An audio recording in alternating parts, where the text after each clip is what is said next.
Nuevamente es un privilegio y un placer estar con ustedes, tener esta oportunidad de compartir algunas ideas, algunos planteamientos, ciertamente varios de ellos controvertidos, en torno a la interrogante mucho más filosófica de los fundamentos del liberalismo clásico. ¿Qué es un ser liberal? ¿Qué es ser un liberal? Algo que también Mauricio Rojas nos va a compartir en su charla hoy en la tarde, y donde ciertamente ayer en las exposiciones de Ricardo López Murphy y del propio Mauricio, pues ya vimos varios de los ingredientes que yo considero absolutamente fundamentales en lo que es la delineación de la tesis liberal, así como también el choque con sus antagonistas supuestamente socialistas o estatistas o de otra índole. El título de la charla es Salvando el alma del liberalismo clásico, que viene de un llamado para mí de suma importancia que planteó James Buchanan, uno de los grandes exponentes de la Escuela de Elección Pública, que falleció este año, Premio Nobel de Economía en 1986, pero así como Axel Kaiser en su propia plática nos hablaba de la importancia de los economistas, pero la mayor importancia del filósofo político, de aquel que hace filosofía política, bueno, James Buchanan para mí, por lo menos en sus últimos años, se convirtió en ese tipo de filósofo. Y un planteamiento importantísimo que hizo en el año 2000 y que después desarrolló con gran detalle en su libro Why I Too Am Not a Conservative. Es un libro, será de 120 cuartillas aproximadamente, pero es de las obras más ricas que he visto en los últimos 10 años en torno precisamente al tema de la naturaleza del pensamiento liberal clásico. Y él, bueno, hay muchísimas citas que podríamos tomar, pero una que me parece de mayor importancia es esta. El llamado que hace. Nosotros como liberales genuinos hemos fallado en rescatar el alma del liberalismo clásico. Los libros y las ideas son necesarias, pero no son suficientes para asegurar la viabilidad de nuestra filosofía. El problema reside, ojo, importantísimo, en la presentación del ideal. Mi tesis más general es que el liberalismo clásico no logrará reunir suficiente aceptabilidad pública si sus defensores se limitan al pragmatismo sobre si funciona o no un sistema de libertad o sistema de mercado o sus diversas modalidades y manifestaciones. Si el ideal no se encuentra, habrá un vacío y otras ideas llegarán para llenarlo. Los liberales clásicos han fracasado en la comprensión de esta dinámica. Yo me pregunto, esto hay que leerlo y releerlo una y otra vez.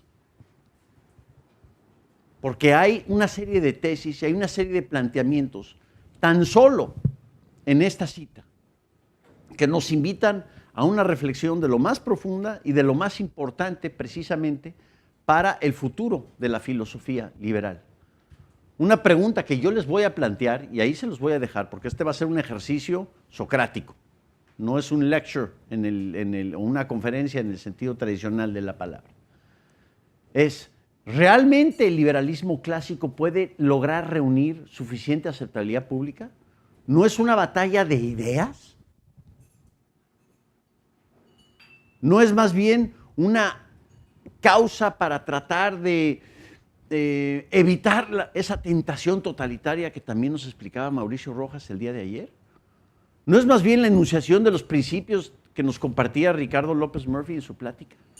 ¿Por qué también, además de delinear lo que es el paradigma liberal o los principios fundamentales del pensamiento liberal, por qué también lograr la suficiente aceptabilidad pública? Bueno, una respuesta a esto es, si no, habrá un vacío y otras ideas llegarán para llenarlo. Vamos a ver algunas de estas ideas y el problema del vacío. Vuelvo a citar a Pedro Schwartz, hice alusión a este gran pensador español el día de ayer. La falta de entendimiento del orden de mercado o de un orden de libertad realmente es consecuencia de una mezcla de ignorancia, intereses especiales y nuestras fallas en estrategias de comunicación sobre la apertura y la libertad. Esto lo dijo en una reunión especial de la Mont Pelerin Society en Mont Pelerin mismo, en 1997. Me parece también una tesis y un pensamiento fundamental para la causa de la libertad y sobre todo para entender el pensamiento, lo que Foucault hubiera llamado el episteme liberal. Pero, ¿qué pasa cuando hay este vacío, el que llama Buchanan? Bueno, surgen toda clase de problemas que vivimos del día a día en la batalla de las ideas liberales. Por ejemplo, a partir del 2008 y la tesis que ustedes escucharon con bueno, las explicaciones con Axel Kaiser, ayer yo mismo en mi plática decía que una de las consecuencias de una devaluación o de una crisis financiera es que surge también una devaluación de las ideas. Y una que salió muy rápido es que este es el fin del capitalismo. Sin pretender ni siquiera por parte del periodista o por parte del comentarista, tratar de entender qué significa un orden de capitalismo, o cuál es la filosofía del capitalismo, cuál es el sistema capitalista. Alan Meltzer, que tiene un librito llamado Why Capitalism, el gran economista e historiador monetario, dice que le preguntaron en una ocasión, llegó un periodista y le dijo, Dr. Meltzer, do you think this is the end of capitalism? And he said, that's the stupidest question I've ever been asked. Ahora, no le estaba diciendo estúpido al señor, lo que estaba diciendo, lo que está implícito en la respuesta de Meltzer es, entiende primero lo que es un sistema capitalista antes de atreverte a considerar que esto es una pregunta en donde, bueno, ya el capitalismo pasó de moda, ya se acabó el capitalismo y ahora pasamos a algo nuevo, que seguramente Paul Krugman será el que nos diga qué es lo que va a hacer, ¿no? Bueno, entonces, la pobreza del debate público alrededor del fin del capitalismo. Ayer les mencioné el fantasma del neoliberalismo y la enorme cantidad de tiempo y de tinta que perdemos en si somos o no somos neoliberales o paleoliberales o posliberales o lo que sea. Pero la forma en que el debate, el diálogo, el intercambio de ideas se degenera de una forma muy rápida al momento de recurrir a etiquetas como neoliberalismo. Los intelectuales de segundo orden,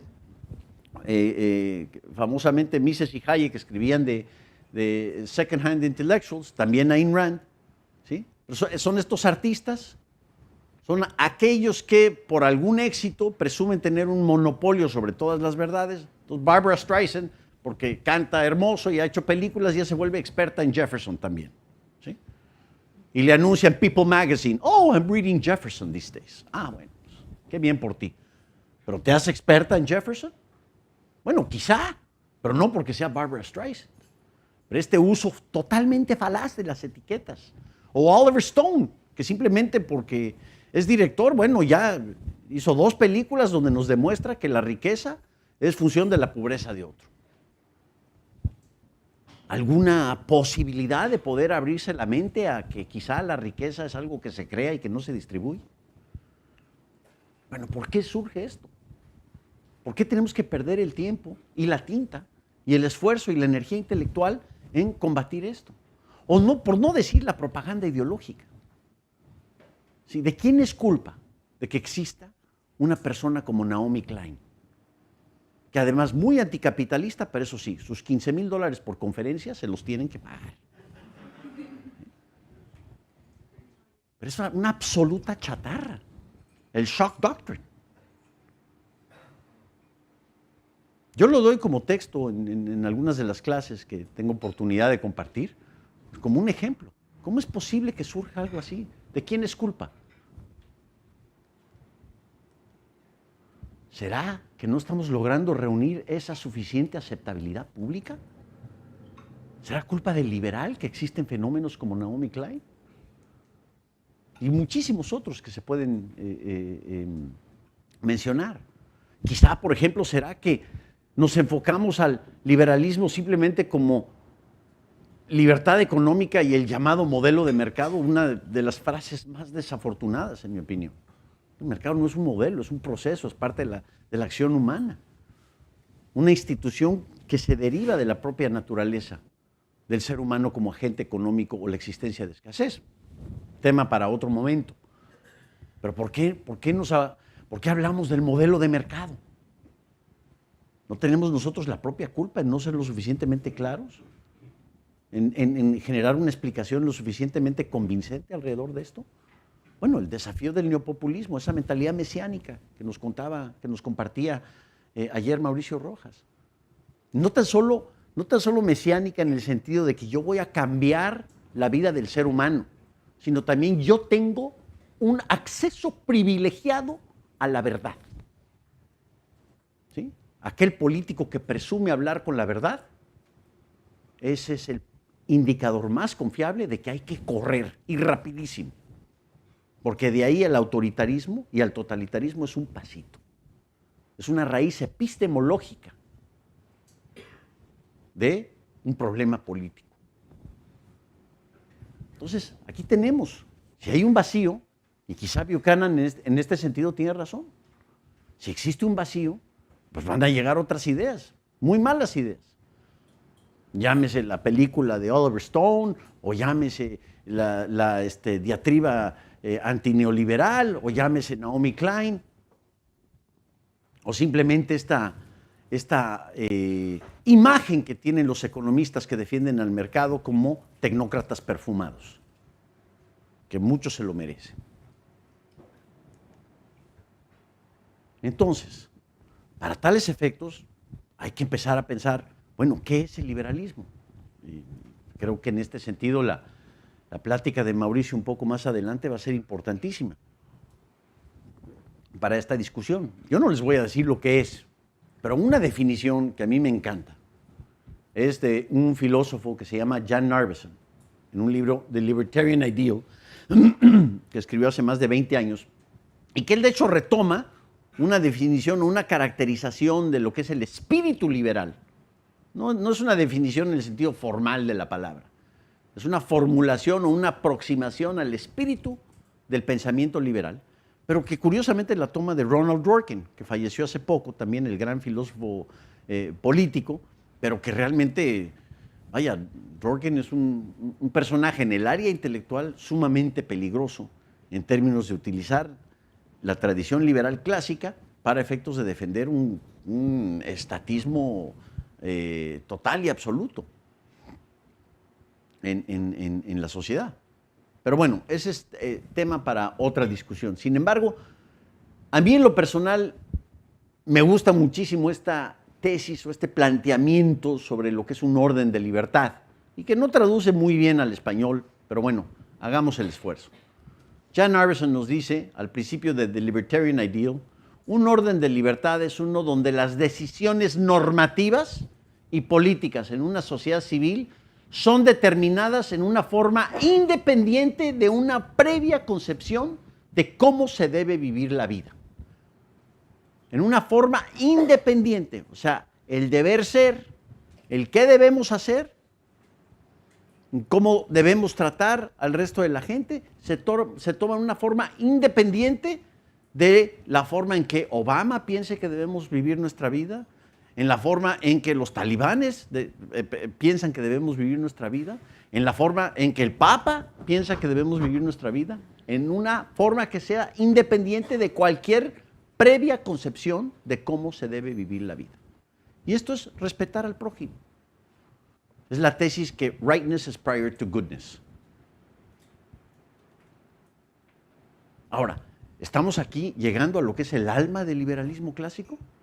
Porque si es así, y creo yo que sí, o sea, yo defendería que esta es una excelente aproximación o un buen paso en la dirección correcta para entender lo que Buchanan dice sobre el alma del liberalismo clásico. En otra parte de su texto, Buchanan dice, what is the animating spirit of liberalism? ¿Es este el espíritu animador? Y a propósito, ¿cómo podemos catalogar al liberalismo? ¿Es una doctrina? Mario Vargas Llosa, si estuviera aquí, les dice, es una doctrina. El liberalismo clásico es una doctrina. Hay otros que piensan que es una ideología en el buen sentido de la palabra. Un libro recientemente publicado por Cato Institute de George Smith, me parece, el autor, The System of Liberty, fabuloso relato sobre lo que es la tradición liberal en los últimos 250 años, habla sobre el paradigma de Locke y las ideas, y habla de la ideología en el sentido de un esquema conceptual que tiene ciertas ideas que se derivan de, no es lo que haya dicho Locke, lo dijo Locke, pero lo dijeron muchísimos otros también, pero es parte de todo un paradigma o todo un esquema conceptual o toda una forma de pensar. ¿Es una ideología en este sentido? ¿O es un modelo, el modelo liberal? ¿Cuántas veces no escuchamos en los periódicos o a los comentaristas y demás el modelo liberal o el modelo neoliberal o el modelo de mercado? ¿Sí? ¿Es un modelo, una ideología, una doctrina? Esto es absolutamente determinante.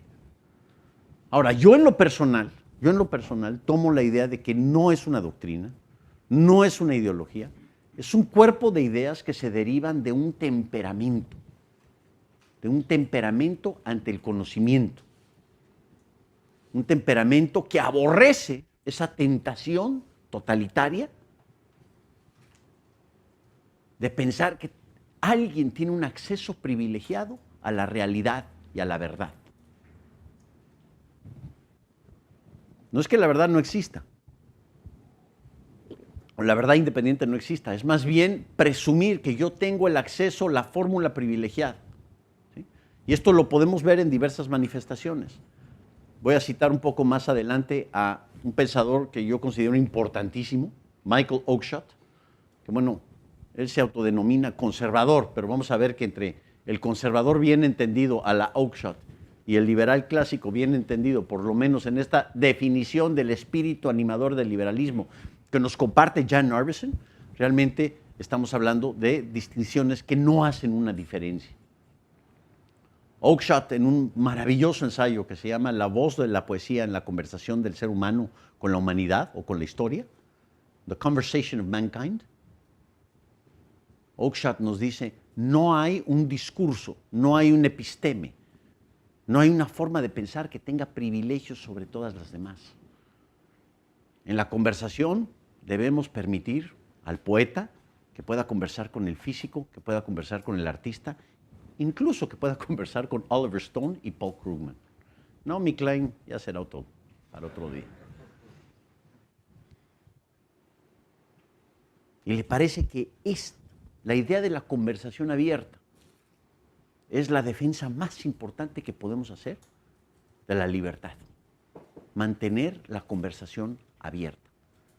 Y de ahí que considero no tan solo hermosísimo el ensayo, sino fundamental para entender lo que es la defensa de la libertad.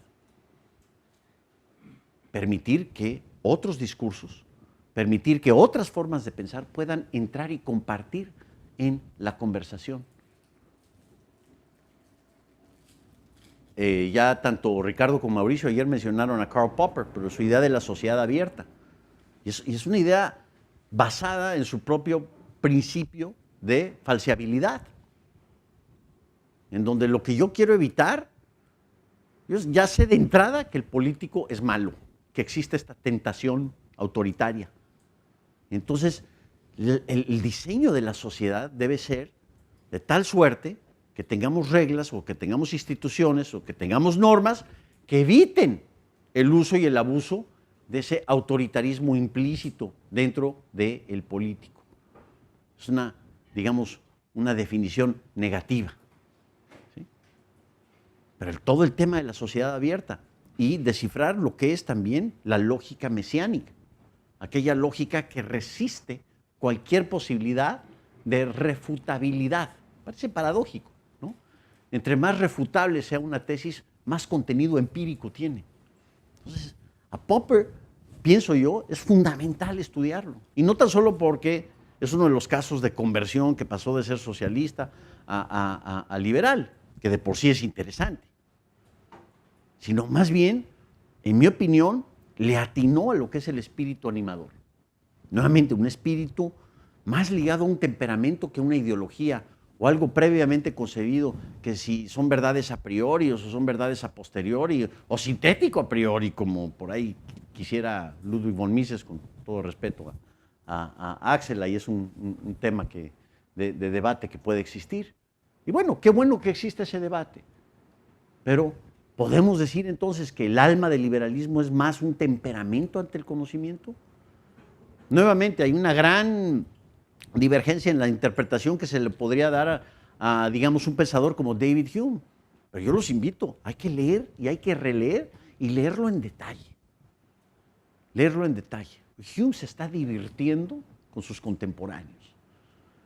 Tú que presumes tu acceso privilegiado a la realidad, yo te voy a enseñar mañana que no me puedes comprobar que el sol va, que el sol va a estar en el amanecer del mañana. Y te voy a comprobar también que no puedes derivar una proposición normativa de una proposición descriptiva o fáctica. El famoso texto sobre el is ought, que después hasta le llamaron la ley de Hume. Pero si lo vuelven a leer van a ver que es irónico, se está burlando de aquel que piensa que tiene los tamaños para presumir que tiene un acceso privilegiado a la realidad. Y con eso, ¿qué está haciendo? Está defendiendo la libertad. Es más, no me acuerdo en qué texto es, me parece que es en el Tratado sobre Human Understanding. Dice, necesitamos un robusto sentido de vulgaridad. El filósofo necesita empaparse de lo que es vulgar, de lo que está dentro de los comunes. ¡Qué belleza! Parte del espíritu animador del liberalismo es que hay que compartir, ¿sí?, con la vulgaridad, con la cotidianidad, con lo que está a nuestro alrededor inmediato. Hayek me parece que también en aquel ensayo que yo no sabía que lo daba Gary Becker al principio de su clase, pero me parece extraordinario que lo haga, porque es una dosis de que no se vayan a creer sus propias mentiras. Los economistas. Es una tendencia a también que exista esa fatal arrogancia de la tecnocracia, algo que vamos a regresar un poco más adelante. Pero a ver, aquí el tema de la planificación centralizada o el tema de que yo puedo reunir toda la verdad dentro de mis manos, es una en donde Hayek postula que es altamente improbable que exista una mente divina que pueda reunir millones y millones de conocimientos tácitos dentro de un orden espontáneo. Porque eso es lo que presume poder llevar a cabo una planificación centralizada de toda la actividad económica. Vuelvo a citar mi parte favorita de la Constitución mexicana, ¿no? El Estado tiene la obligación constitucional de planear, conducir, orientar y dirigir toda la actividad económica nacional. Pregúntenle a Ángel Soto qué tan fácil fue planear, conducir, orientar y dirigir tan solo esta universidad. ¿De dónde surge la fatal arrogancia? O sea, yo creo que hasta se queda corta la frase fatal arrogancia de presumir que alguien puede tener ese acceso, que existe un algoritmo o que existe un punto de conocimiento trascendental en donde algún ser humano tiene a su disposición este acceso privilegiado a la realidad. Y claro que si a la Hegel lo tiene, o si Marx ya descubrió el destino de la historia, ¿sí?, o si algún economista socialista ya conoce la esencia del algoritmo que permite esa planificación, bueno, de ahí al autoritarismo es un pasito. De ahí a que los demás son ciudadanos de segunda mano, es un pasito. Yo me atrevo a pensar, y esto es algo que le aprendí en la plática de ayer a Mauricio Rojas, ¿qué diría un comunista cuando se le dice, bueno, ¿y qué pasó, por ejemplo, con la revolución cultural y los millones de gentes que mató Mao? O la exterminación de Pol Pot, o lo que hizo Stalin en los campos de concentración. Bueno, pues estamos limpiando el camino histórico para el porvenir de un nuevo mañana y de esa utopía comunista, que no es utopía, es una etapa dentro de la historia. Petición de principio contra el comunista. Al contrario, estamos haciendo nuestra obra histórica.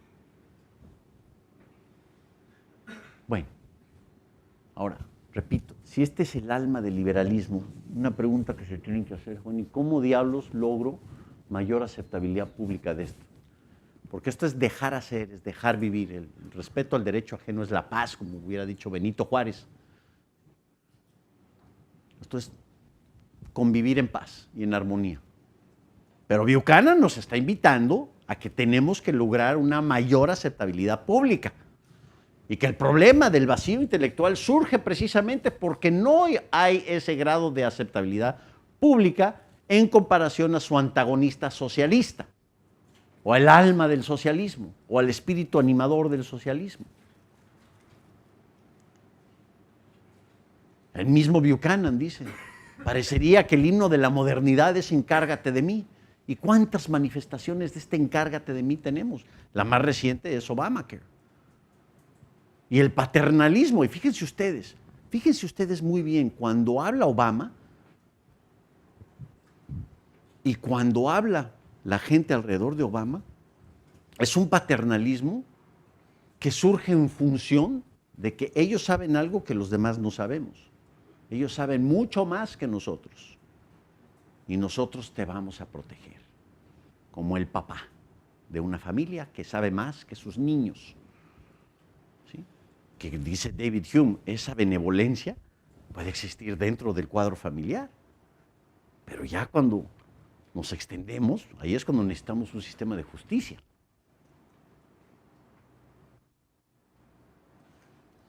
Entonces ese paternalismo también existe en diversas otras polis hoy en día, y su común denominador es encárgate de mí. Buchanan lamentaba esto profundamente, que el himno de la modernidad es encárgate de mí, los intereses especiales. ¿Sí? El ser humano como sanguijuela viviendo a costas de las transferencias fiscales de otros. Ahora, parte de esto quizás surge por las propias ideas. Axel Kaiser mencionó ayer el pensamiento de John Rawls, y yo creo que John Rawls tendrá en el siglo XX y XXI la influencia que tuvo John Stuart Mill en sus propias épocas. O sea, a theory of justice, not the theory of justice. ¿Eh? Ojo. Entonces, a theory of justice será un clásico para estudiarse durante décadas y una contribución importantísima. Pero si la leemos, y yo la he leído varias veces, la he estudiado con detenimiento, pues no está solo la idea de definir la justicia como un esquema de redistribución. Y los dos principios de justicia y la forma en que los deriva y la metodología, que por cierto Buchanan la admiraba profundamente, la metodología de aquellos que han leído a John Rawls del velo de la ignorancia. El velo de la ignorancia es alguna forma de decir, somos seres completamente desinteresados porque no sabemos dónde vamos a caer dentro de la sociedad. Hagamos el ejercicio hipotético de cuáles principios de justicia vamos a escoger. Y llega con sus dos principios de justicia, de una distribución equitativa de todos los bienes políticos y económicos, y que las diferencias solo se toleran en la medida que beneficie al grupo, no me acuerdo exactamente la formulación, pero al grupo menos... ¿Perdón?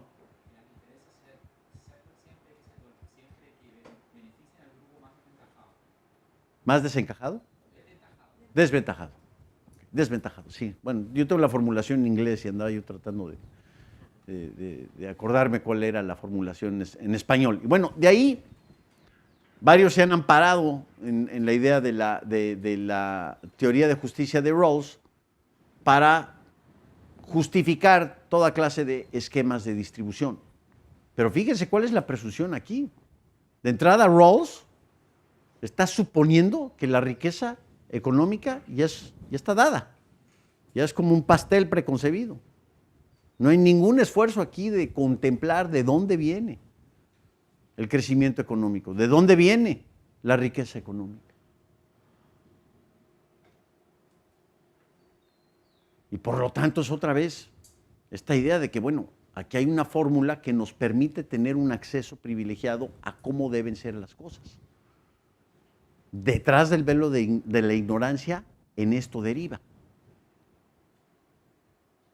En esta propuesta deriva.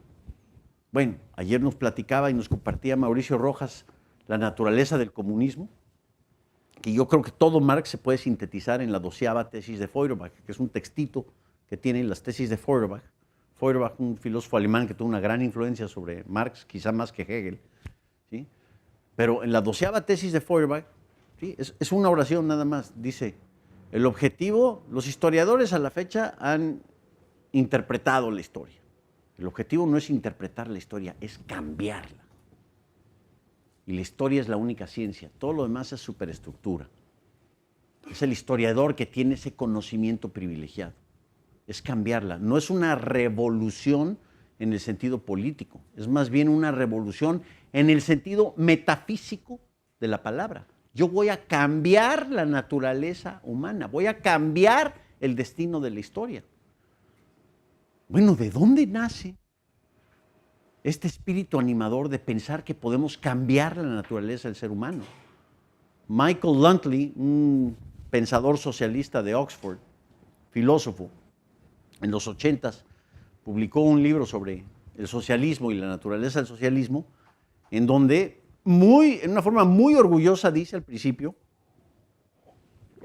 que la belleza del socialismo, dice él, es that fire in the belly, ¿no? Ese enojo visceral o ese espíritu visceral que tenemos ante las injusticias de hoy en día.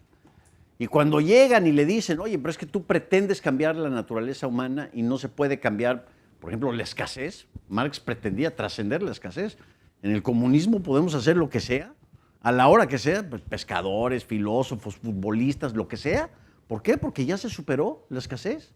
Y es un cambio de la naturaleza humana, según Marx. Y esto además no es una propuesta. Esto es, así va a acabar la historia. Y yo te voy a decir cómo acabar. Así va a acabar. Como la segunda llegada de Cristo. Algún día va, ya trascendimos la escasez. Ya no necesitamos al Estado, ya no hay división del trabajo, ya todos somos iguales. No te lo está recomendando. Que por cierto, un paréntesis que quisiera yo hacer ahí. Es una gran contradicción apelar a una ética marxista si nuestras vidas ya están determinadas dentro de un contexto determinista. O sea, hablar de qué debemos hacer y por qué no debemos hacerlo y apelar a sentimientos éticos, pues si somos deterministas, pues ya está fuera de nuestro control, ya ese es el camino. Entonces el manifiesto comunista en ese sentido es muchísimo más un instrumento de propaganda, ¿no? Donde el propio Marx sabía o pretendía de que era un instrumento simplemente para avanzar la historia, pero no hay cuestiones del deber ser dentro de un contexto determinista. Bueno, punto y aparte, ese paréntesis, si quieren lo podemos retomar un poco más adelante.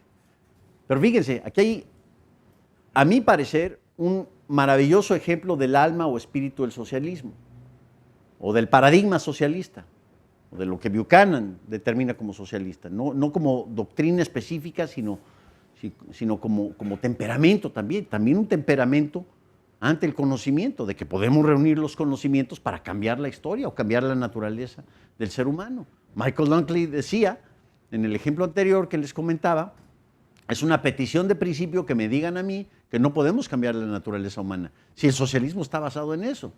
A lo cual, bueno, de ahí a tener un diálogo que pueda ser constructivo, ya se cerró el diálogo. Esa es otra consecuencia, ¿eh? No puede haber una conversación abierta si el socialista ya descubrió la verdad, ya descubrió el fin de la historia, ya descubrió cómo debemos comportarnos, ya descubrió la naturaleza del bien, ya descubrió las ideas del paraíso en la tierra. Se acabó la investigación. Se acabó la conversación, se acabó el diálogo. ¿Ya para qué? Ya tenemos el paraíso en la tierra. El socialismo bolivariano es eso, ¿cierto? Es la promesa del paraíso en la tierra. Es la promesa de redención instantánea. O la vanidad de redención instantánea. Es el común denominador de los ejemplos del socialismo.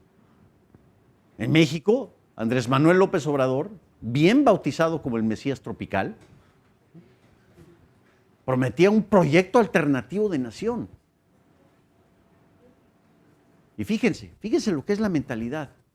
En las elecciones con Felipe Calderón, para que vean lo que es la mentalidad mesiánica, en las elecciones con Felipe Calderón, él decía que hubo fraude, porque sus encuestas demostraban que él tenía 10 puntos de ventaja sobre Felipe Calderón. Por lo tanto, hubo fraude. Por lo tanto, hubo fraude. Como él ya es dueño de la verdad, cualquier cosa, y lo llegó a decir así, si tú no estás conmigo, estás en mi contra. Ah, pero él no tan solo es depositario de lo que es la verdad, o tiene el monopolio sobre la verdad. Él también es la manifestación del sentir popular, de la soberanía popular. Yo escribí un articulito ahí llamado El bastardo de Rousseau, ¿sí? Porque es una bastardización de la idea de la soberanía popular de Jean-Jacques Rousseau. Pero fíjense, si él es la encarnación del pueblo y del deseo del pueblo, y él también tiene ese acceso privilegiado a la verdad, si uno no está en acuerdo con López Obrador, no tan solo está mintiendo, sino ¿qué más? Está traicionando. ¿Y qué merece el traidor? El fusil. Ahí está la tentación totalitaria. Y uno no puede tener, Enrique Krauss en una entrevista lo dice, yo no puedo tener una conversación con el Señor. Él tiene la verdad. Él tiene la verdad. Él es depositario de la verdad y sus movilizaciones son muestras. Los referendos que quería hacer, ¿sí? También escribió otro artículo, El bastardo de Protágoras. No tuvo ningún efecto, pero bueno, trataba de ser simpático al respecto. Un proyecto alternativo de nación. O sea, esto es la tabula rasa. Vamos a borrar el pasado y construir el futuro. Ex nihilo. Ahorita, instantáneo. Es redención instantánea. Yo te prometo mañana que jamás vas a tener problemas de salud. Obamacare. Mañana. El pasado ya no importa. Borrón y cuenta nueva. Bueno, sumamente tentadora esa filosofía. Entonces, una gran pregunta es, que se la tienen que hacer ustedes, y yo me la he hecho durante los últimos 10 años, si vamos a competir en términos de aceptabilidad pública, ¿qué espíritu va a ganar? Olvídense ya de la batalla de las ideas. Aceptabilidad pública. Si vamos a competir en términos de aceptabilidad pública, ¿qué va a ganar? A ver, en aceptabilidad pública, miren, las decisiones normativas y políticas en la sociedad son determinadas de una forma independiente de una previa concepción de cómo se debe vivir la vida, o yo mañana te cambio el futuro y eres feliz para siempre porque yo tengo el conocimiento privilegiado para instaurar el paraíso en la tierra. ¿Quién va a ganar en términos de aceptabilidad pública? ¿Quién dice que el liberal? Ah, Axel.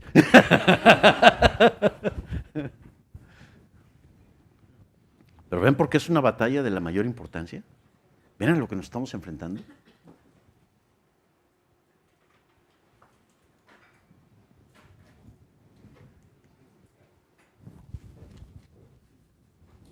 Una forma de comparar lo que está pasando aquí, o esta juxtaposición, o esta confrontación entre el alma del liberalismo y el alma del socialismo.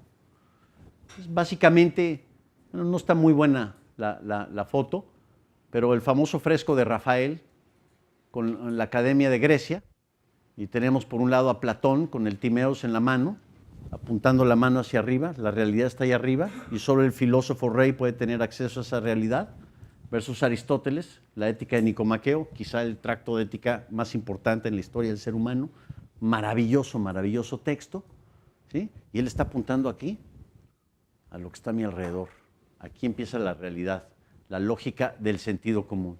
Es un debate entre el realismo que reconoce cómo son las cosas y cómo adaptarnos y acoplarnos a ellos, versus el idealismo de que yo, con el acceso privilegiado, con mi fórmula epistemológica, yo puedo cambiar la polis y yo puedo decirle a todos cómo se deben comportar.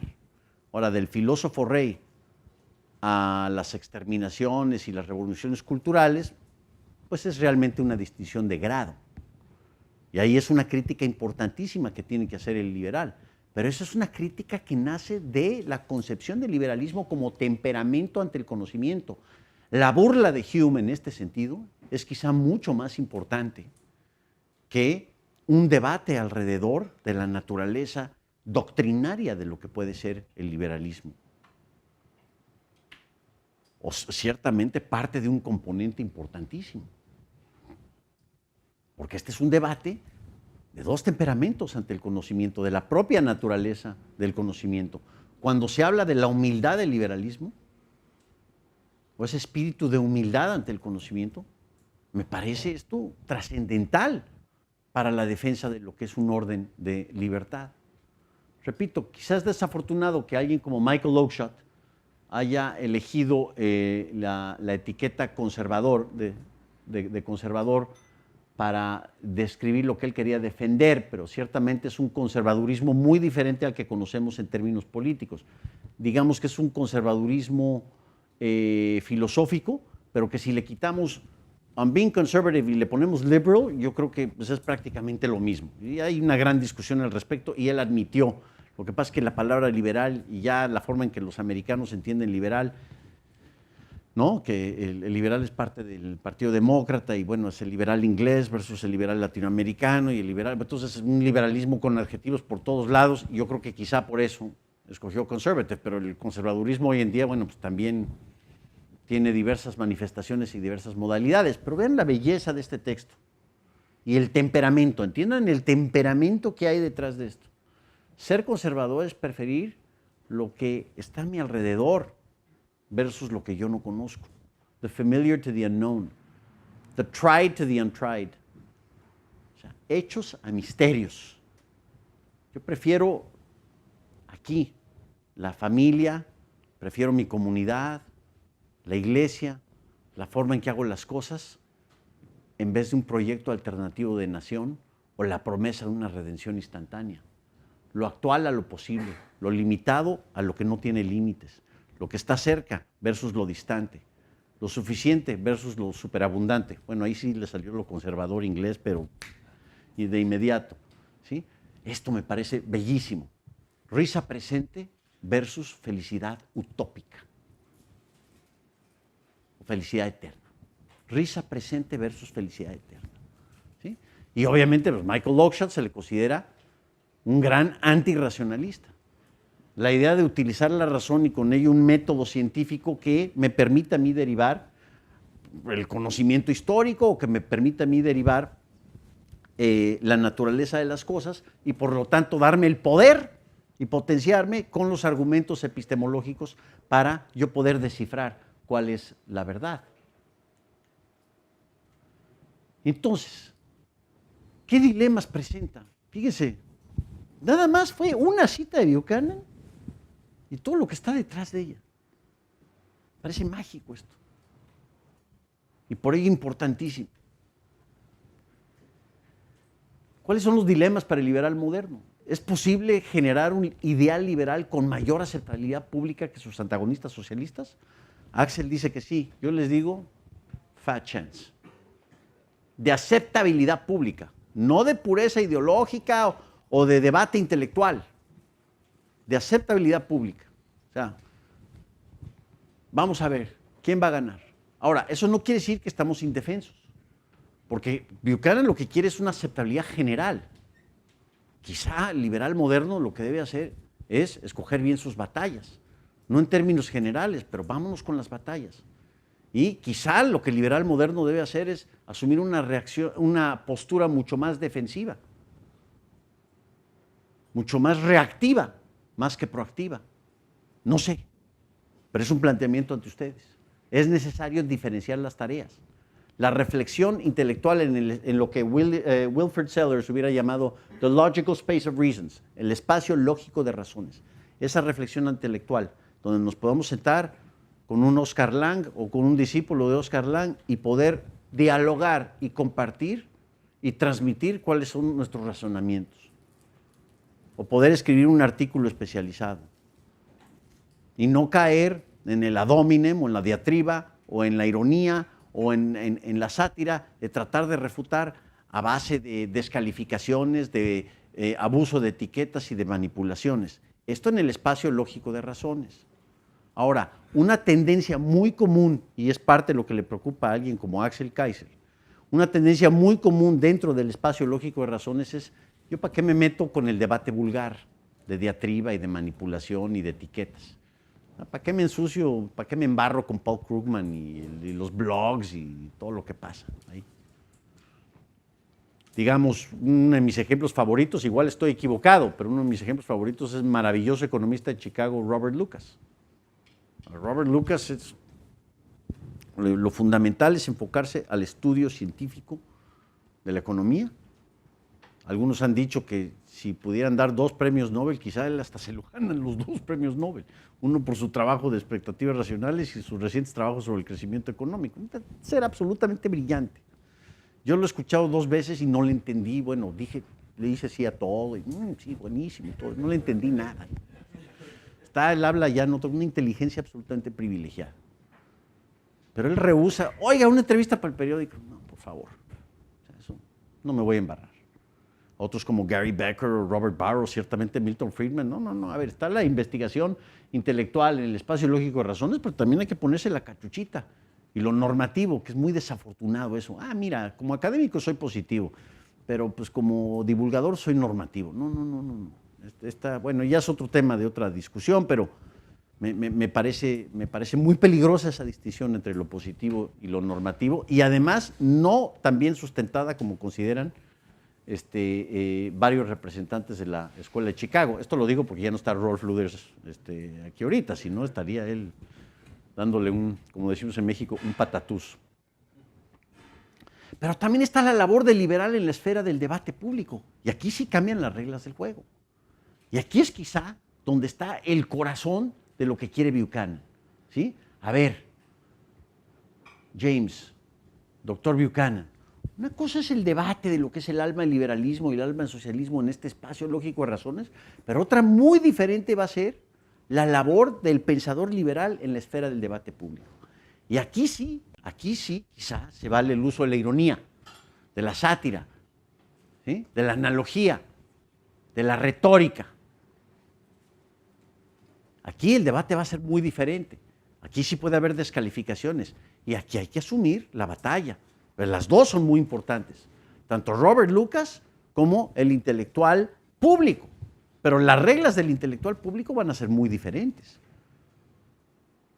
Y miren, en mi experiencia personal, yo empecé como profesor de filosofía, enseñando a Immanuel Kant, David Hume. Siempre me gustó la economía. Yo di clases de lógica, ¿sí? Y acabé en televisión, acabé haciendo 9 años de televisión. Y créanmelo, yo sabía varias veces que lo que estaba diciendo era falaz. Me merecía un 0 en mi propia clase de lógica, ¿sí? Que por cierto, lamentablemente esto es algo que tienen los economistas profesionales hoy en día, cuando no, es que tú eres filósofo, no eres economista. Bueno, el credencialismo es así. Bueno, pues sí di clases de lógica. Yo me hice así, un gran amigo mío, Manuel Suárez Mier, que me dijo, no, pero tú no eres economista. Digo, bueno, sí, pero di lógica. No está aquí Manuel, entonces puedo contar esta historia. Si estuviera aquí, pues obviamente la refinaría o le pongo un paquete un poquito más bonito. Pero esa apelación al credencialismo es algo que debemos luchar en contra de ello y que el liberal genuino debe aborrecer el credencialismo, ¿sí? Es trampa, es una trampa intelectual para ganar un debate. Yo me gané un premio Nobel, por lo tanto, me da licencia para decir lo que se me pegue la regalada gana. Paul Krugman. ¿Sí? O un empresario, ¿no? Yo he hecho muchísimo dinero, pues, ¿qué me vas a cuestionar a mí mis opiniones sobre física cuántica? No. O sobre economía, o la balanza de pagos y cómo ser más competitivo devaluando una moneda. Este debate yo lo he tenido en México. Don Manuel Senderos, en paz descanse, de Vitro, fundador del Grupo Vitro. Así, no. Mira, a mí ni me digas, chamaquito. Tengo un debate ahí con él sobre el tema del tipo de cambio y no pudo haber diálogo. ¿Por qué? Porque él había hecho mucho más dinero que yo. Y así hay muchísimos otros ejemplos. Pero fíjense, Entonces, la labor del liberal en la esfera del debate público se vuelve puntual, ¿cierto? No es general, no es la defensa de un sistema general, que es lo que quiere Buchanan, sino es más bien parcial. Tomamos un tema a la vez, llámese libre comercio, llámese tasas impositivas, llámese Obamacare, llámese la crisis del 2008, vamos escogiendo nuestras batallas. Y no es lo general. Mi tesis general, mi tesis muy personal, es que si nosotros embarcamos en la tarea de la defensa del espíritu animador del liberalismo versus el espíritu animador del socialismo, en términos generales, vamos a perder. Esa es mi idea. Yo preferiría o yo recomendaría, vamos a escoger nuestras batallas y ahí sí, les damos con todo.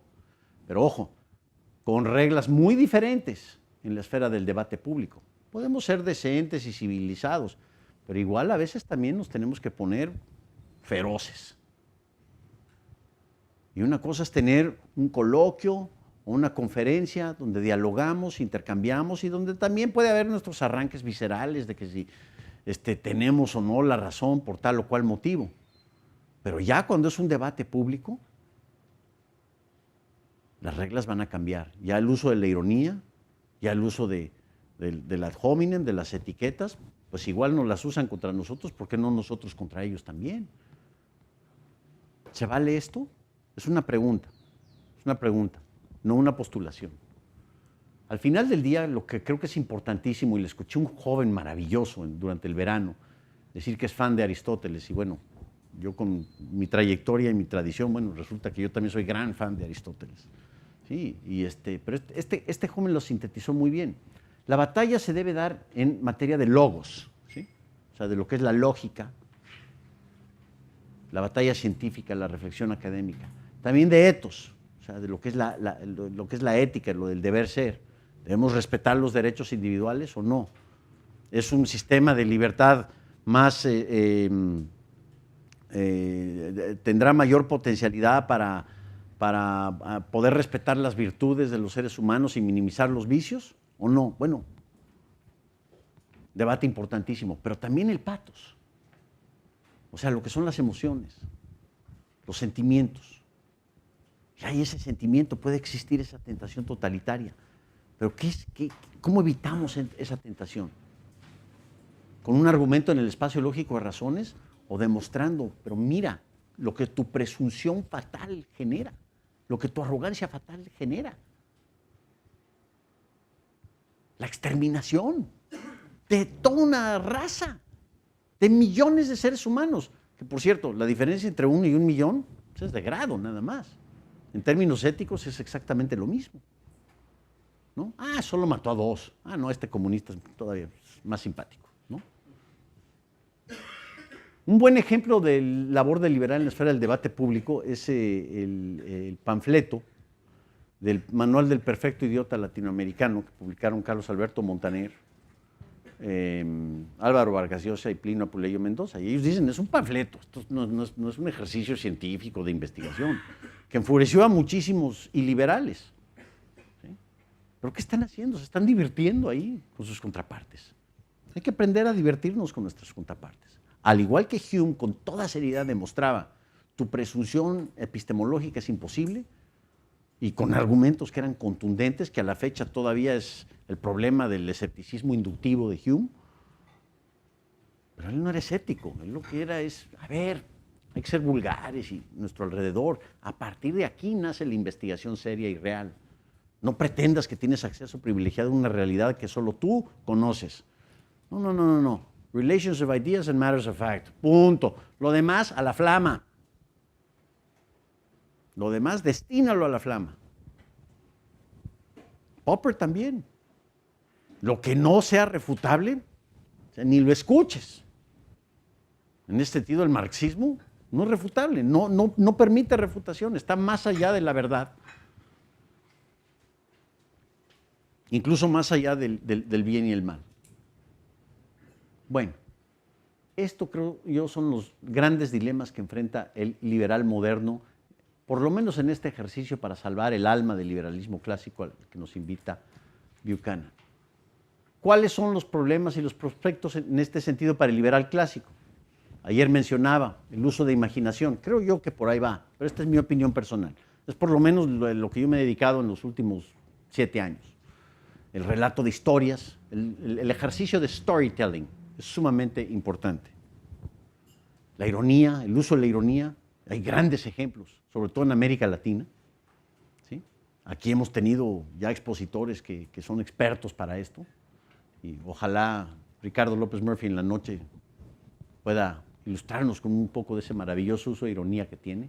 Las tecnologías de brand management, cómo empaquetar ciertas propuestas, por ejemplo de reforma fiscal, ¿no? Que no nazca la reforma fiscal liberal, no. Mira, yo fui representante del Fondo Monetario Internacional y yo estudié en Harvard y yo sé la cuestión de los tributos y la tasa debe ser 16.7. ¿Se han notado cómo los economistas perfumados siempre, nunca es un número así porque es vulgar, ¿no? La inflación ¿de cuánto va a ser? No, de 3. Ay, perdón, no, 3.7, ¿no? Debe haber ese puntito digital como que le da un perfume, un aura de más científico al asunto, ¿no? A mayor seriedad, ¿no? Big Bang Economics. Entonces, bueno, yo pienso que por ahí va estas tecnologías de brand management y cómo empaquetar y, por ejemplo, que creo que Capitalism and Freedom fue un ejercicio de utilizar estas tecnologías. O sea, ya tomas como un hecho que va a haber gasto social en educación, bueno, cómo meter un mecanismo de mercado ahí que pueda eficientar la cosa y hacerlo mucho mejor, ¿no? Ya tomas como un hecho el tema de la seguridad social, bueno, cómo meter cuentas individualizadas, ¿sí? O sea, ¿dónde está el nuevo Capitalism and Freedom? De estos no debería ser uno, deberían ser muchísimos, y muchísimas propuestas al respecto. Hay también el aspecto defensivo del intelectual público liberal.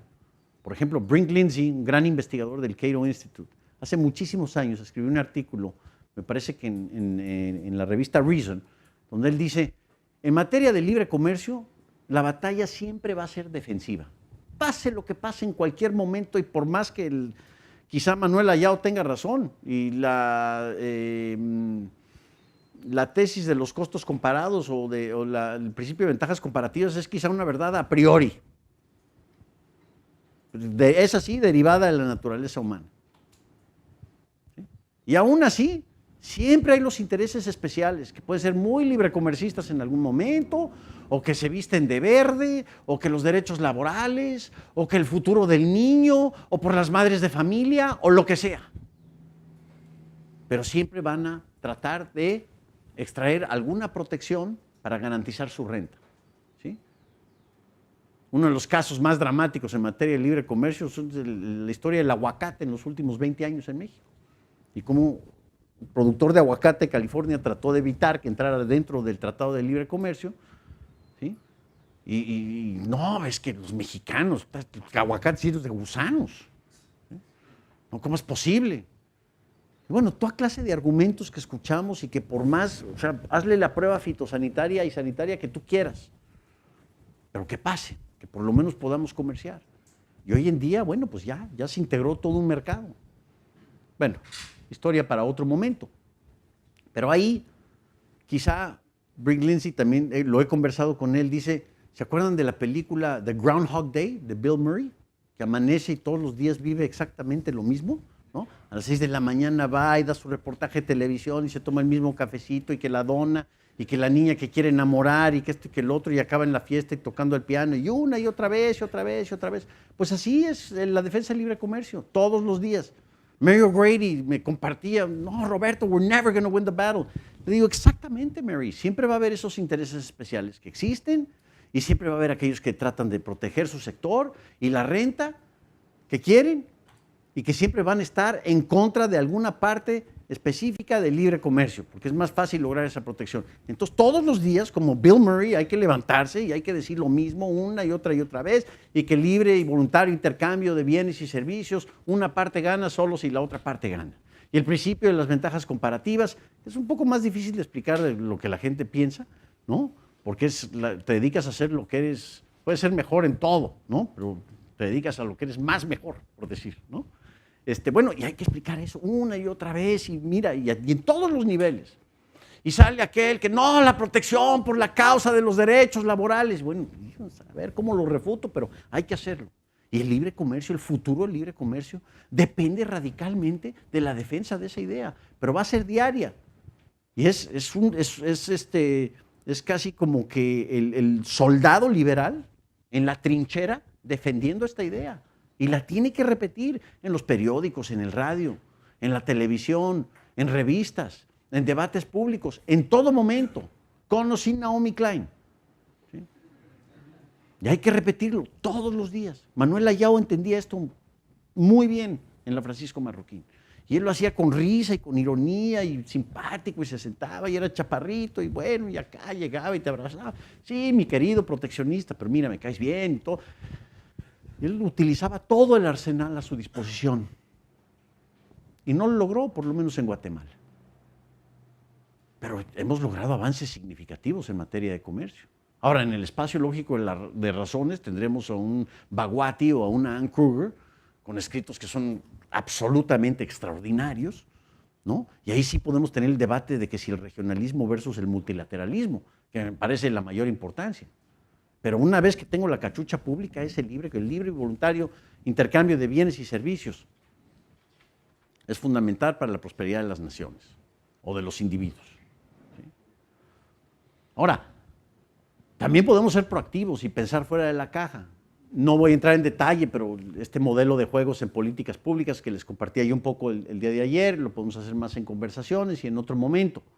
Reconocer, esto se me ocurrió ayer porque me pareció fantástica la formulación de Ricardo, que la narrativa no es épica, pero yo creo que no es épica la narrativa general por la naturaleza propia de que es el dejar hacer versus yo, mañana, borrón y cuenta nueva, la historia para acá y el futuro es nuestro.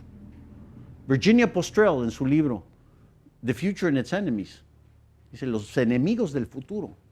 Entonces publicó hace muchos años. Los enemigos del futuro es aquel que lo quiere hacer estático, permanente, así para siempre. Ese es el enemigo del futuro, pero ese es el socialista. ¿Sí? Congelar el futuro, ya es así. Ya llegamos al fin de la historia. Bueno, yo diría también evitar la fatal arrogancia de la tecnocracia. Ya se me acabó el tiempo, esto me parece sumamente importante, pero la defensa del mercado, porque yo sé mucho más que tú, no concuerda con el alma del liberalismo clásico. Bueno, ojalá tengan preguntas y respuestas. Muchas gracias.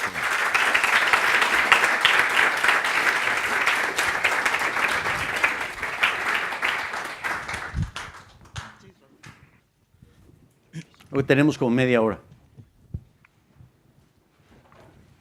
Andrés, de Bolivia.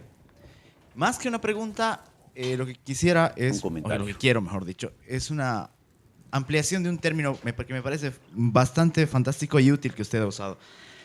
A ver, una pequeña introducción. En el año 2008, Mario Vargas Llosa compila Sables de Utopías, sus cartas de Latinoamérica y sus artículos. Y entre ese volumen hay una frase que me parece muy útil también para definir la naturaleza liberal. Él lleva al extremo y dice, a veces es difícil que los liberales nos pongamos de acuerdo porque en el fondo cada liberal es una herejía y una secta. Sí. Por su misma apertura, por su misma naturaleza, es difícil unificar. Y eso también me parece que es un problema a la hora de comunicarlo, de llevar el mensaje. Sin embargo, quisiera que dentro de todo eso se amplíe un poco el concepto, el término de lo que es lo que usted dice, el conjunto de ideas derivadas del temperamento. ¿Por qué? Porque me parece bastante útil a nivel, como digo, comunicacional, de transmisión. Se aleja un poco del frío de la lógica, se aleja del frío de la economía y me lleva más a pensar en lo que dice, un poco más de fuego, un poco más de ferocidad para las batallas que se debe elegir. Quisiera por eso que me amplíe un poco más la expresión que usa de conjunto de ideas derivadas del temperamento. Hay muchísimas diferencias. Contrario a lo que varios piensan, ¿cuántas diferencias se han dado nada más en el contexto de lo que tenemos aquí? Pero a diferencia de otros momentos, por lo menos aquí nos ponemos de acuerdo en que podemos estar en desacuerdo en una forma que sea civilizada y amigable y afortunadamente con amplio whisky a nuestra disposición, ¿no? Eso digo, normalizar ciertas pasiones que se puedan darse, ¿no? Pero eso es la... Fíjate, diálogo viene de la palabra dialéctica. Y la dialéctica de acuerdo a Sócrates, es una lógica donde a través del intercambio de ideas estás tratando de mejorar una idea. Y a lo mejor no llegas a lo que es la naturaleza de la virtud, y bueno, el esclavo en el Menón resulta que sí tiene toda su matemática que ya reconoció de otra vida, y bueno, pero pues la virtud, pues ¿qué es? ¿No? Y bueno, en el Protágoras bueno, hay otra idea, en la República ni se diga lo que es la justicia, y la justicia es el Trasímaco, creo que es, ¿no? Es el más fuerte. O Gorgias, maravilloso diálogo, Gorgias, ¿no? Donde lo que está Sócrates tratando de hacer es burlarse de aquel que dice, mira, si no estás de acuerdo, te voy a romper el hocico, ¿no? O mi abuelita, pobre, mi abuelita en paz descanse, antisocrática. Esto es lo que yo creo, y si no te gusta, pues ya no tenemos que platicar. Ok, muy bien. Ahora, hay otros que pretenden acabar el diálogo a punta de una escopeta, o a punta de tortura, o a punta de, a ver, pregúntele a Gabriela Calderón ahorita, pues, a ver, yo quiero que me compruebe, si no, esto puede ser un motivo de acción legal, o una auditoría. No, digo, yo soy mexicano, nosotros perfeccionamos el arte de ponerte de acuerdo con el PRI. ¿Sí? ¿Y tú dijiste que eras de Bolivia?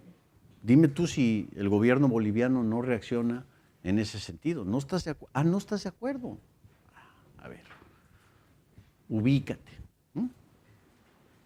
Ahora, puede haber ideas sobre inmigración, sobre regionalismo versus multilateralismo, sobre tipo de cambio fijo versus tipo de cambio flexible, y muchísimas diferencias hay. Y créanmelo, y es parte de la riqueza de lo que es el diálogo liberal. Es que hay muchísimas diferencias.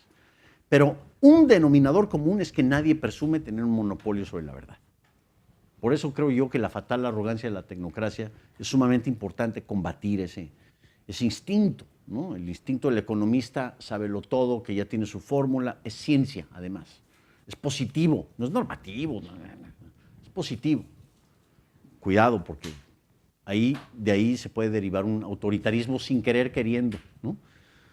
Te voy a obligar a ser libre. Sí, digamos, en el caso de México, Carlos Salinas de Gortari, yo antes decía que estaba relacionado con él, cuando el libre comercio y la privatización. Después de la devaluación del 94 y que metieron a su hermano Raúl en la cárcel, dije, no tengo nada que ver con él. Yo soy el único Salinas bueno que queda. Entonces, pero para redondear, o sea, si tú ves al liberal, ceteris paribus, digo, fíjate lo cuidadoso que estoy tratando de ser. El temperamento va a ser uno en donde reconoce las diferencias y celebra esas diferencias, incluso entre liberales. No es uniforme el pensamiento, pero celebra más la oportunidad de poder convivir y tener ese diálogo con otros, aunque no sean liberales. Va a ser mucho más importante, ¿perdón? Del individuo, sí, pero todos somos individuos y todos somos parte de una polis o de una sociedad civil, ¿sí?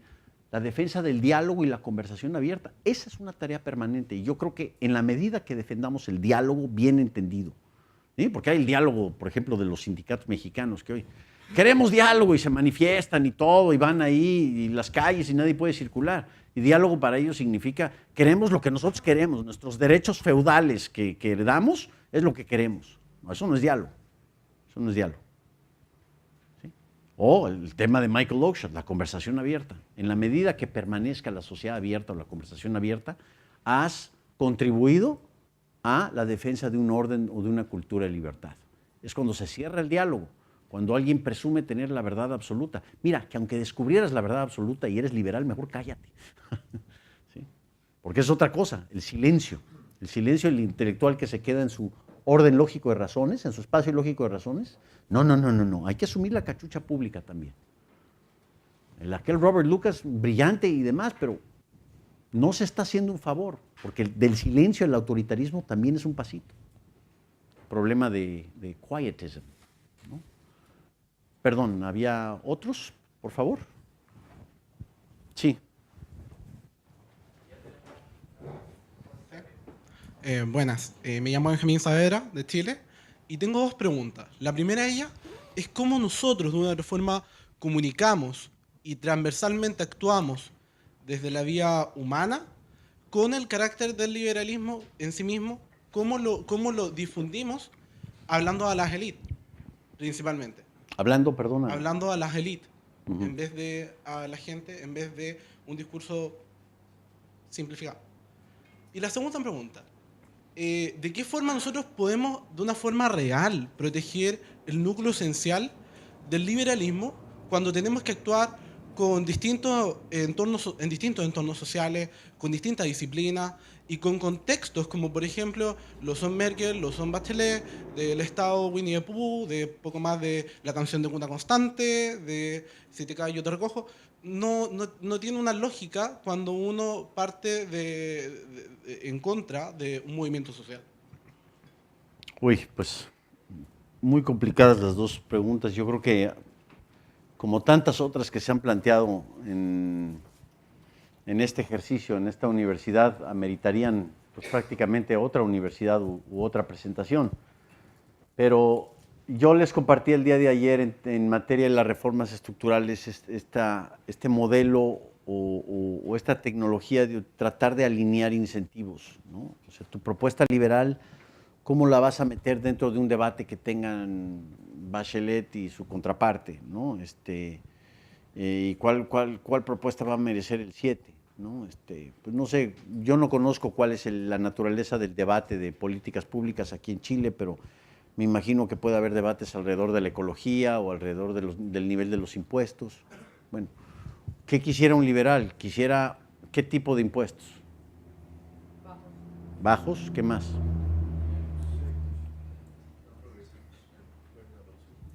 Eso creo que es secundario, pero ya será un debate entre tú y yo, como otros. ¿Perdón? ¿Quién más? Bueno, facilitadores, ¿cierto? O sea, si son, como decía Ricardo López Murphy, la propia palabra, son impuestos, ¿no? Me los imponen. No es algo que me gusta, me está privando de una cierta libertad. Entonces, sí, que sean bajos, que sean sencillos. Esta maravillosa frase de Richard Epstein, leyes sencillas para nuestro mundo complicado. Eso es lo que procura el espíritu liberal. Ahora, el espíritu socialista, el espíritu animador del socialista procura ¿qué?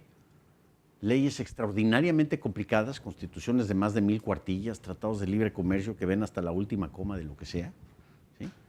Para tratar de hacernos la vida más sencilla, porque yo ya sé cómo deben ser las cosas, cómo debemos vivir la vida. Nada más hay que escribirla, claro. Son constituciones de 300 páginas con el anexo A y el anexo B y el anexo al infinito. En ese sentido, ¿cómo vamos a tratar de empaquetar una propuesta de reforma fiscal? ¿No? Hay que cuidar mucho el lenguaje. En México le llamamos reforma hacendaria porque es la Secretaría de Hacienda y Crédito Público. Hacendario tiene hasta feudal. No les llamamos contribuyentes, les llamamos causantes. Oye, yo soy un esclavo entonces. Ahí hay que cambiar el lenguaje, o hay que criticarlo, hay que ironizar al respecto, ¿sí? La propuesta que yo pondría es, bueno, con un impuesto directo y bajo, pues resulta que como efecto secundario me va a elevar la recaudación. Y eso pues podría significar un mayor gasto social, pero directo, ¿sí? Como vía subsidio directo. Y mido yo ahí el costo. Bueno, si ya logré eso, ya logré avanzar, ¿no? Te estoy pintando una caricatura. Y ya de ahí es otra cosa. Les decía yo lo del NAFTA ayer. O sea, los críticos tienen razón. Se generó una complacencia y hay intereses regionales de por medio. Pero yo prefiero muchísimo más lo que tenemos 20 años después a lo que teníamos hace 20 años. ¿Por qué? Porque el nivel de comercio entre los tres países ha aumentado a niveles de más de 400%. ¿Sí? Ahora, ¿qué quisiéramos hacer con reglas de origen y los mecanismos de propiedad intelectual? ¿Y qué quisiéramos hacer para llevar la integración a otros pasos? Estamos atorados ahí, definitivamente. Hay que repensar lo que es la idea norteamericana.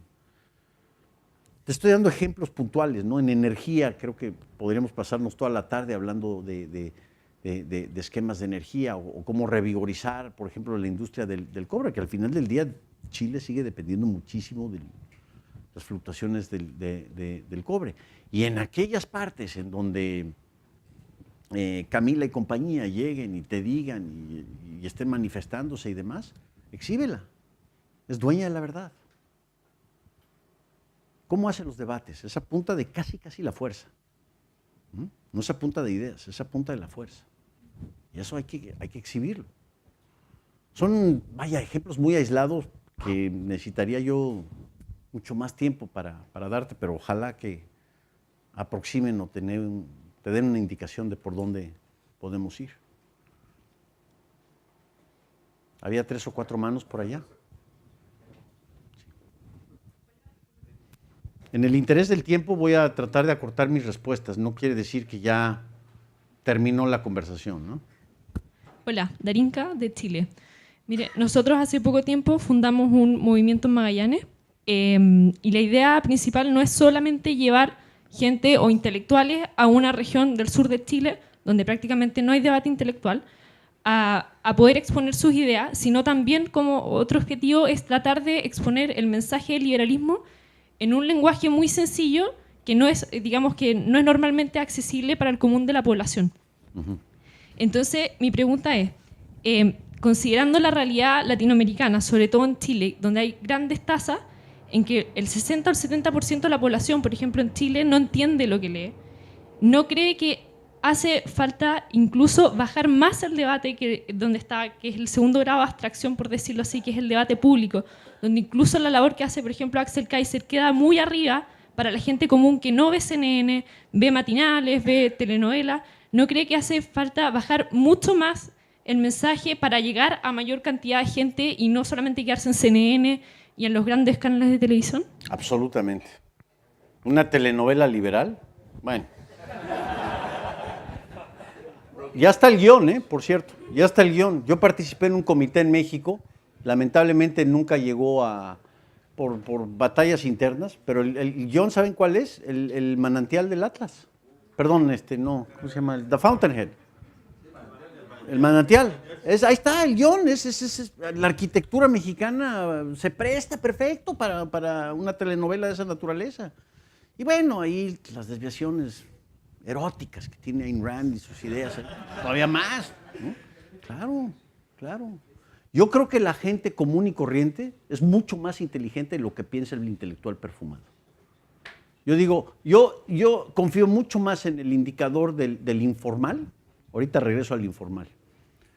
El ama de casa y el taxista mexicano, para que me digan cómo está la economía, que el Producto Interno Bruto, que yo por eso creo que así se llama, Producto Interno Bruto, ¿no?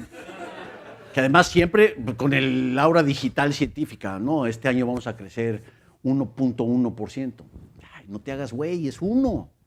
¿No? Yo creo que esa gente es mucho más inteligente. Tú dime en materia de subsidios directos. Yo por ejemplo, yo te digo, yo defiendo un negative income tax.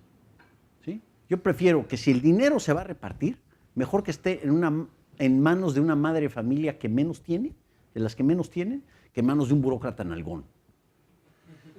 Y eso, te lo juro que en el sur de Chile lo entienden a la perfección. No me digas que no entienden que no se puede gastar más de lo que se tiene. Super Mario quizás no entiende.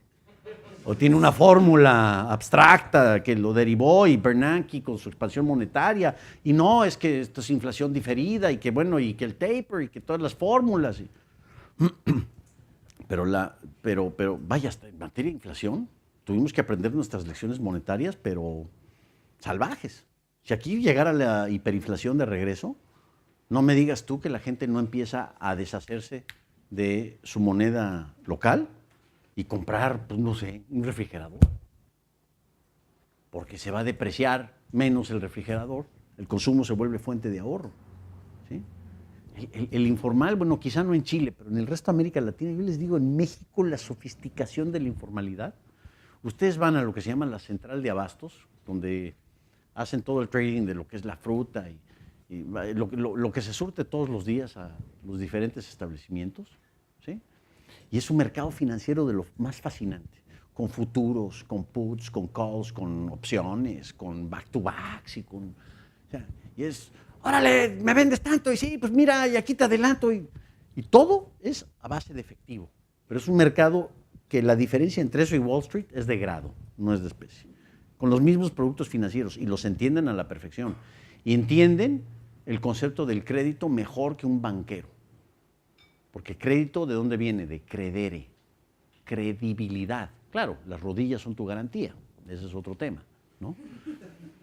Pero ahí el tema de tú desconoces un contrato, se corre la voz y en 30 segundos ya no tienes acceso al mercado de capital ahí, que no está regulado, que no hay un burócrata sabelotodo, ¿sí? Que viene aquí a decir, no, necesitamos reglas para esto y necesitamos reglas para el otro, y no vaya a ser que esto y no vaya a ser que lo otro, porque yo estudié en MIT o yo estudié en Harvard o yo estudié en la Universidad Nacional Autónoma de México o en el ITAM, y yo sí sé. No, pues esta gente sabe perfectamente, ¿sí? Enrique Krause, un intelectual mexicano muy importante, dice, los liberales mexicanos es la mayoría silenciosa. Todos somos liberales, porque todos reconocemos que hay escasez y tratamos de ¿qué? De economizar. Y la economía no es una ciencia matemática en la escuela de Chicago, es acción humana. El que solo sabe economía sabe muy poca economía, que le citaba ayer John Stuart Mill. Es también política, es también sociedad, es ethos, es pathos, es logos. Yo creo que esa tarea sería de la fundamental, de lo más importante. Ahora, si Alexis Sánchez se proclama liberal, yo creo que ya ganamos la batalla, ¿no? Pero habría que hacerle un lavado de cerebro impresionante. Ahí todo se vale, ahí todo se vale. Ironía, risa, artículos, charlas, ¿no? Poder acercarse a esa gente. Nosotros consideramos eso de la mayor importancia. Pero repito, o sea, concéntrate, taxistas, amas de casa e informales. Esos son los verdaderos depositarios del liberalismo, aunque no lo sepan. Una teoría platónica del liberalismo, se me acaba de ocurrir. Bueno, nos quedan creo que 5 o 6 minutos y todavía hay algunas preguntas. Hola, Rafael del Salvador. Yo ayer le estaba comentando sobre el caso de Mark Klugman y de Honduras. Y a mí me llama mucho la atención el planteamiento que estaba haciendo usted sobre el debate de los espacios lógicos, algo así, el espacio lógico de la razón, Sí. y la esfera del debate público. Entonces, una vez Mark Klugman llegó a El Salvador y él estaba planteando y estaba diciendo de que su concepto, o el concepto que va a implementar en Honduras o que se va a implementar en Honduras, se llama Lipsidis, y que él lo venía a dar como que era como un gap, un salto, porque él decía de que lo que se iba a hacer en un país como en 25, 30 años, con esto del debate público, con esto de los debates ya más técnicos, y yendo a esto que es mucho más práctico, porque en estas zonas que se van a aplicar ahí en Honduras no iba a haber tanta presión de grupos. Entonces, ¿qué opina usted de estos atajos? ¿Qué opina usted de estas soluciones que se vienen a presentar como más prácticas? Pues te diría lo mismo que te dije ayer. Yo creo que es un perfecto ejemplo de aplicar un modelo de teoría de juegos y de alineación de incentivos a el tema de las políticas públicas y cómo empaquetarlo y cómo posicionarlo. Algunos de ustedes no estarán de acuerdo conmigo y ciertamente varios de mis amigos no están, de que a veces, por lo menos en el caso de México, estoy demasiado obsesionado, pero hay que asumir un disfraz populista, digamos, o lo que en inglés podríamos llamar classical liberal stealth, ¿no? Soy invisible y mira, ni menciono la palabra liberal, porque al momento de mencionarla ya me exhibí, pero llego, planto mi veneno, planto mi semillita y ahí la dejo, ¿no? Estilo Trotsky, como diría Enrique Gersi. Porque Enrique Gersi admira mucho a Trotsky, ya no está aquí, lo puedo decir, es un gran chisme, por cierto, ¿no? ¿Por qué? Porque Trotsky dice, cuando vino a México, dice, llévame al museo de Trotsky. No, le digo, vamos a tomar tequila. ¿Cómo que al museo de Trotsky? Por Dios. No, quería ir al museo de Trotsky, porque Trotsky es un entrista. Porque entra, se esconde y planta ahí su veneno y a ver qué pasa. ¿Saben qué? Yo creo en lo mismo. Yo creo en lo mismo. Entonces hay que... Pero eso soy Roberto Salinas, ¿eh? No tienen que creer eso. Pero es un postulado. Resulta que Mark Klugman también lo cree. Quizá en términos un poco más racionales, yo en términos un poco más viscerales, ¿no? A mí me encantaría. Yo fui profesor en la UNAM, de oposición, durante 3 años, en la Facultad de Economía.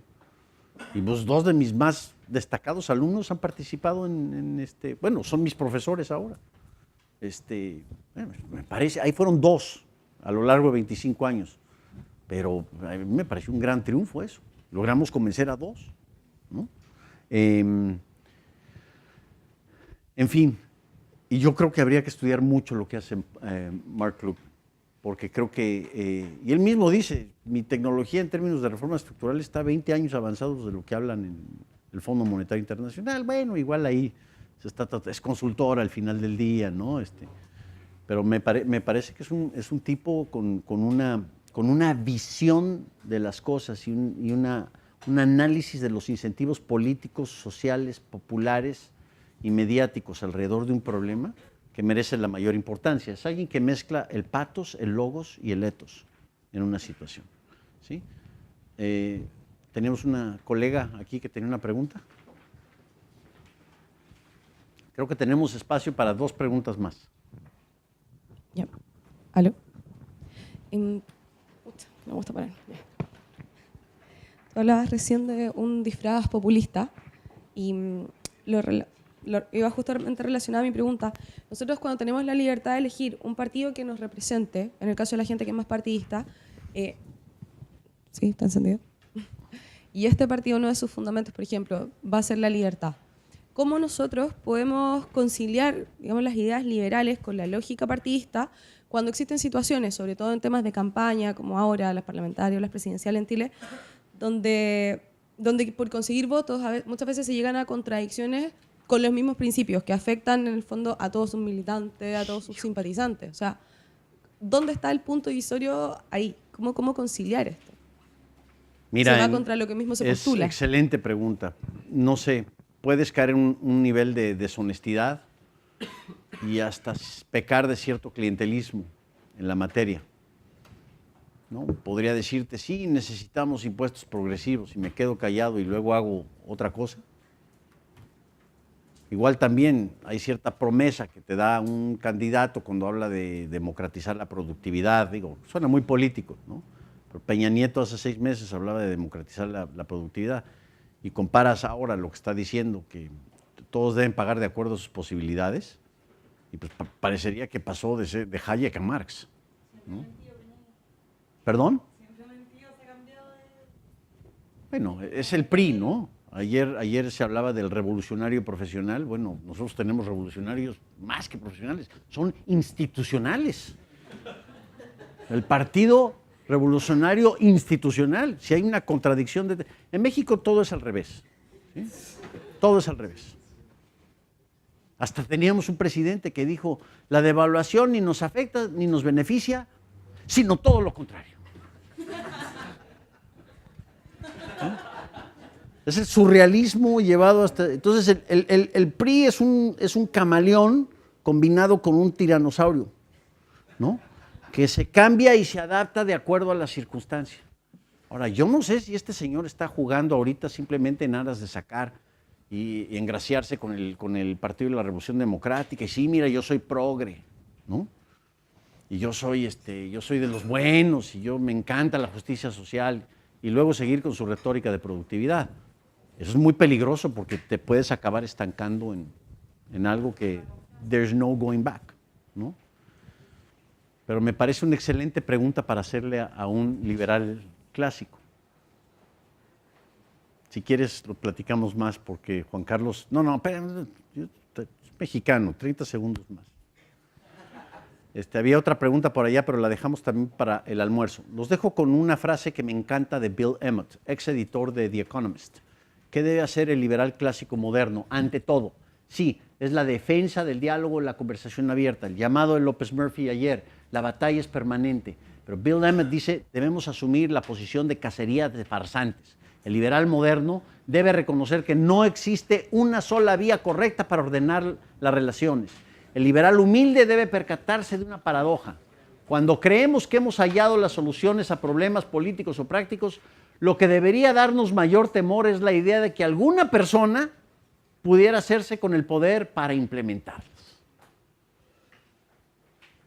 Bill Emmott, en este maravilloso libro 2021, Visión 2021, nos hace un llamado. El liberal intelectual, el liberal intelectual público debe asumir la posición de cacería de farsantes. Llámese candidatas presidenciales, llámese Naomi Klein, llámese Mesías Tropicales, llámese aquellos premios Nobel que de repente se vuelven rockstars, lo que sea, lo que sea. Y esa es una batalla permanente, lo que nos da razón para seguir la conversación. Muchas gracias.